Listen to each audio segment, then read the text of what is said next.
I was gonna fix my hair, but then I was like, let people know who I am. No, I was just I love having the freedom to not give a crap about what other people think. I've always been this way. When I was 16, I was in the school newspaper for my proficiency in selecting pajamas in order to go to class with. I'm still so rosy from today. Mm. And luckily that was kind of weeded out of me by the time I was like 17, 18. I stopped the whole pajama thing. But I have always retained this miraculous ability to not particularly care about my hair and its appearance, my face and its appearance, all that good jazz. And that has been very deeply exuberated by this past, it's not this past year, it was like maybe 2 years. I need to get my timeline straight. Because I started something that's called,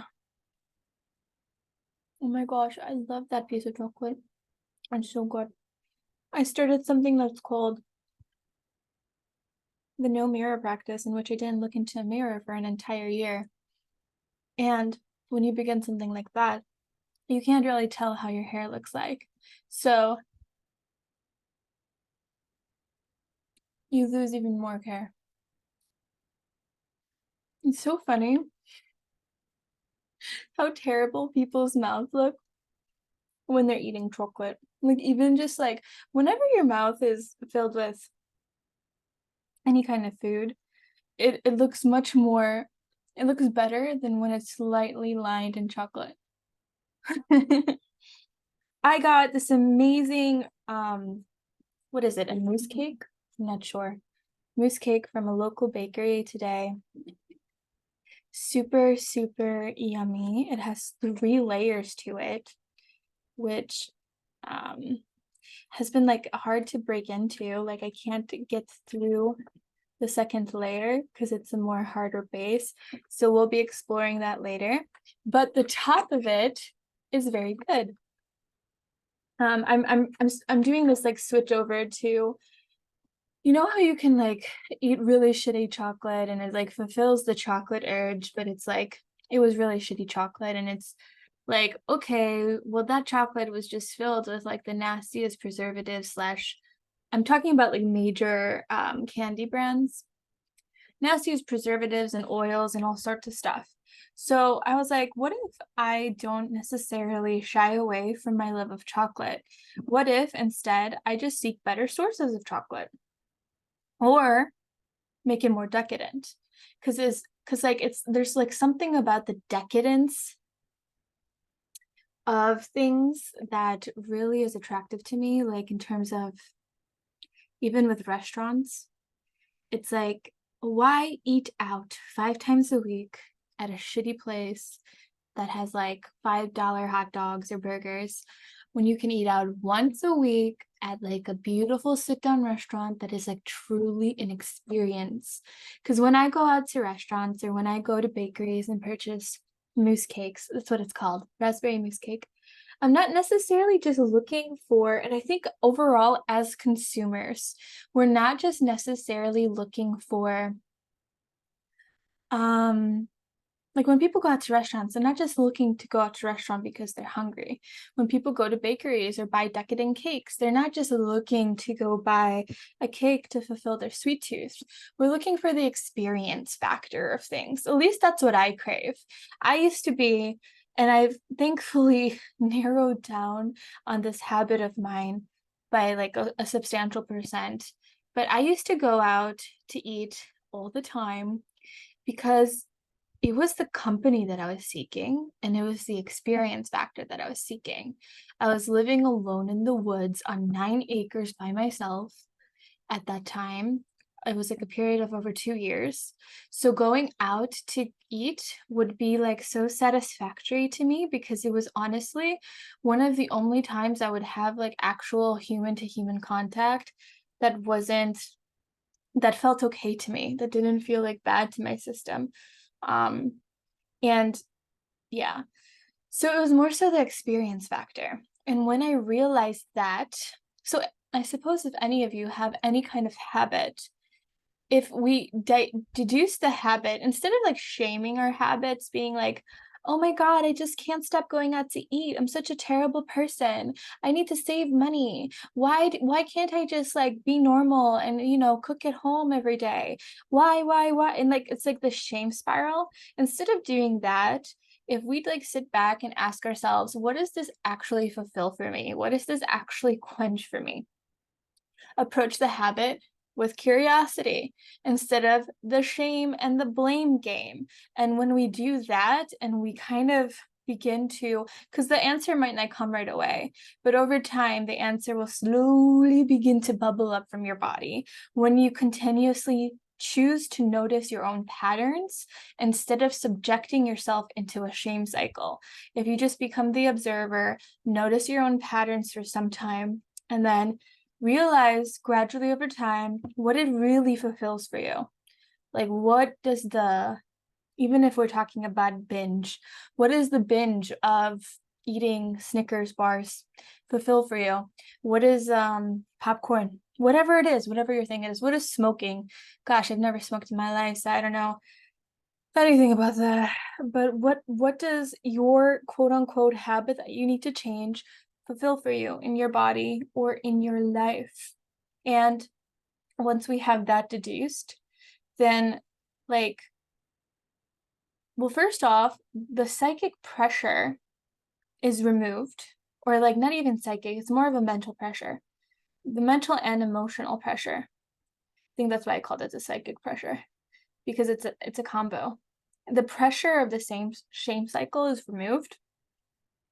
And once that pressure is removed, we are permitting ourselves to be more sovereignly oriented in our decisions, even just by observing ourselves in our decisions and not necessarily like demeaning ourselves in them, but just observing ourselves in our decisions. And when we orient ourselves from that perspective point, then we have a lot more choices. We no longer like go out to the restaurant that like half fulfills what we're seeking, and we spend $20 on being half fulfilled, and then like the cycle starts over again. We're no longer doing that.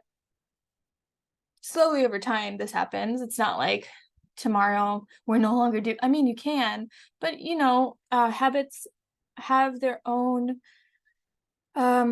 established foundation too. So, but regardless, once that kind of psychic pressure is removed, we're more sovereignly oriented in noticing things about ourselves and noticing our true desires. Once we do that, we can like in my example, which is perhaps a more easier one, because like I'm thinking about all the other problems people could be having with their habit loops. But an example of loving chocolate, which I absolutely do, I freaking love chocolate. And I used to be like almost ashamed by that. And I used to be like, like trying to depress, meaning like trying to minimize my intake of chocolate, but that would like lead to me wanting more chocolate. It was just like this nasty cycle, and it was like running away from something that's just trying to be like, I want to hug you. Eventually over time you're like, all right, I want to hug. Like, it doesn't make sense, because it's one thing to like run away from something you really hate, like lemons, and you're like, well, but it's another thing to like want to run away from something that your body's actually like, I really enjoy this. So the thing that I ended up doing after being more sovereignly oriented, as we just discussed, is I just ended up choosing to amplify it. So instead of getting a gross ass Hershey's bar, which is so gross, because if you didn't know, I didn't know until my brother told me. And I'm so happy he told me, because I actually used to eat those. I used to eat the Hershey's bars with the almonds in them. And then he told me that they use wax inside their chocolate. and I was horrified. If you check their ingredients, it doesn't list that they use wax. But if you check online, it turns out, yes, they add wax to their chocolates. And that's why it has like that softy molten type of deal to it. And I'm just like, I'm ingesting like in the realm of chocolate. So I was never a foodie until I actually allowed my desires behind like experiences in restaurant and love of chocolate to be amplified. And when I allowed those desires to be amplified, I turned into like what normal people would call a foodie. Because now, if you ask me about my chocolate preferences, I can tell you that I prefer Swiss chocolate, and I honestly alternate between percentages of dark and white. Sorry, not dark and white, dark and milk. I used to be like on a dark chocolate kick, but now I am more oriented towards the milk chocolate. But regardless, I love Swiss and German chocolate. Everything from overseas. American companies are absolute shit in comparison. But if you ask me this, I have no idea what that was. What was that bell? Did you hear that? There was like a bell. I don't see a notification anywhere. Anyway, but if you asked me this, like in 2017, I would be like, chocolate's just chocolate. What do you mean? I love all chocolate. But now I'm like, I have preferences because I allowed myself to amplify the desire to actually notice what my body loves about the chocolate. Now, if you were to tell me to eat a Hershey's, I mean, I would eat it, maybe, but I would actually prefer not to eat it, to be honest, unless you like somehow forced me to eat it, which I don't know why that would happen in the real world. But if I would prefer not to, I go for the Swiss or German chocolate nowadays. And something like going to, okay, so the other part of my desire with this whole dynamic of chocolate and food and restaurants, the other part is that I have like a very keen sense of adventure inside of me. So when that's like not being fulfilled by like hikes and all sorts of stuff, I like that desire towards adventure and experiences to be fulfilled in like restaurants and meeting new people, and especially like trying new things that like chefs think up of. I absolutely, absolutely love that. And so, yeah, going to a bakery, like a special local bakery that like makes all these really decadent chocolate pieces becomes not only like a fulfillment towards my love of chocolate, but it also becomes like the fulfillment towards the love of adventure and new experiences. And yeah, and just like expanding the palette and just trying all kinds of crazy new combinations and new things and gardening new ideas from people. Like this new outlook on things for me personally has led me to like finding two. So far there's two. Maybe there's more, but I found um two. Sorry, that was a notification. The mic usually doesn't pick it up, but if you did hear it, that's what that was. I found two like chefs on island that experiment with like these very unique food combinations. So one of them, for example, when the movie Oppenheimer, I'm so sorry if I'm butchering that, the father of the atomic bomb, when that movie came out, he creates a new menu every week from his food truck, and he created a burger. Was it a burger? It was a burger. He created a burger with like a bunch of things that were kind of like spicier because it was like atomic bomb burger, the Oppenheimer burger. But the thing that really intrigued me was that he added pop rocks, the things that you put in your mouth and they start like fizzling and popping. He added pop rocks to his burger, and like that just sold me. I was just like, this is just so creative and I love it. Like I've never thought about adding pop rocks to food. And not to say that I like I would ever do it. Probably wouldn't. I'm not like some fan of pop rocks, but just like that experience really kind of enriched my week that week. I was like, I had a burger with pop rocks in it. And it was very cool. And not only that, but he's actually like a foodie guy. So he like tries all sorts of, he actually experiments with like the flavor combinations that like serious chefs get into, like salt, sweet, umami combinations. And he really makes it an experiment with his food, which I love. So all that to say, instead of feeling guilty that you're craving chocolate or craving whatever you're craving, instead of running away from it and creating this looping cycle of shame and resistance and all this stuff, what if we open our fields and ask, what does this fulfill for me? And sometimes, even when we ask that question, nowadays my chocolate consumption is drastically reduced to, in comparison to what it was when I was in that looping cycle of resistance towards liking chocolate. It's so strange how we like, when we permit ourselves to have certain things, it's like we no longer want them. It's so strange to say, but that happens to me every single time. Whenever I get sucked into like a resistance cycle of like, oh, I really should not be having that, I just crave it so, so much more. So if you find yourself in any kind of cycle like that, I think the key is to open up the field, ask, what is this fulfilling for me? Like beyond tasting amazing. Beyond that, like, what does this fulfill? Does it fulfill an emotional need of mine? Like, do I crave chocolate only when I'm really sad? And if that's the case, what I did in the very beginning is that instead of injecting numbness into it, because like food, when it's used for emotional,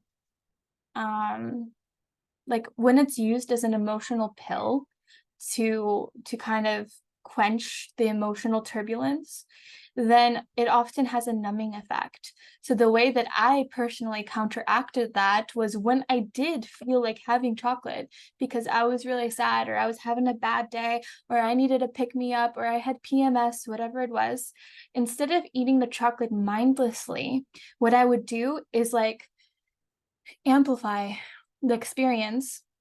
And by amplification of the experience, like we talked about how you could amplify the decadence of it. So instead of going for Hershey's, go to the local like bakery or exquisite chocolate section and purchase a high-class chocolate. But the other way to amplify it is to slow down. So I'm not speaking about amplification in terms of quantity, but I'm speaking about amplification in terms of the nourishment sector. So if you are craving chocolate because it fulfills something for you when you're feeling sad or when you have PMS or whenever and wherever, and substitute this for what you desire. Like if it's French fries, it's French fries. If it's soda, it's soda. But whenever you are craving it, instead of injecting, that's a good word because it's like injecting numbness. But instead of ingesting it while watching TV or while scrolling Instagram, blah, blah, blah, blah, you put all distractions aside and you amplify it with slowing down. So you take each bite of chocolate or whatever the thing is, put it in your mouth, and you like let your tongue roll over it. You like really taste in presence the chocolate or whatever it is. You really allow time to be amplified in the experience and you taste the chocolate. You take your slow, sweet time with it. I guarantee you that you will be quenched or fulfilled with whatever need it is that is causing that craving. You will be quenched or fulfilled far more readily than if you were just eating it numbly. Like you could eat like 5 bars numbly while eating Netflix, right? But if you're taking your slow, sweet time with it, I guarantee you that quantity is significantly reduced because you are actually feeding consciously the part of you that is eliciting that craving. Because in my worldview, craving things is a sign that we should pay attention to. It's not something that we should be like running away from and like trying to curate these storylines of control and being like, I can't have it. I can't have it. The thing is that you can have it. And that's why like those cycles tend to collapse, because the fact is it's easily accessible, it's everywhere, and you kind of can't have it. Like, why, like the only thing that's telling you you can't have it is like this tyrant in the mental mind that's attempting to elicit all sorts of bodily control, instead of taking the other way of expansion, of opening up our awareness to the body and being like, wow, this is a craving that is being elicited right now. It might even be elicited because it's a habit, but that's not really ours to judge. This is a craving that is being elicited right now. What is it trying to tell me? What need is this product fulfilling for me? And how do I amplify it in a healthy way? So instead of eating Hershey's with wax, let's go for the German top-notch chocolate with like whole hazelnuts, or let's visit our bakery and like see what a local person is producing and support them. Or let's take our time and amplify the presence that our body is craving and needing always. Because when we're in like an emotional turbulence or mental turbulence, presence and slowing down, whether you're eating chocolate or whether you're not eating chocolate, is going to be a beautiful medicine. So if you combine it with your approval towards your body for craving that, I guarantee you that it's going to be a win-win in all the circles, because binging and things of that nature are very unconscious. It's like this vortex of frenzy that takes over the body. It's not someone who is centered in their body, who is being like, yes, to the prospect of, oh, chocolate. And it's not someone who is like working with permission and with open expansiveness. It's someone who is very much in a collapse cycle with like the tyrant of the mental mind, who's trying to control the body from the top down. And then there's a collapse that happens with that. That's some food for thought for you. I'm going to go decadently. I'm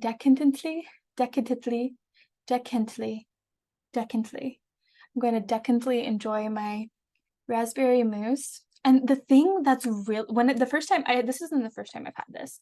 I think this is the third time I've had this, maybe second.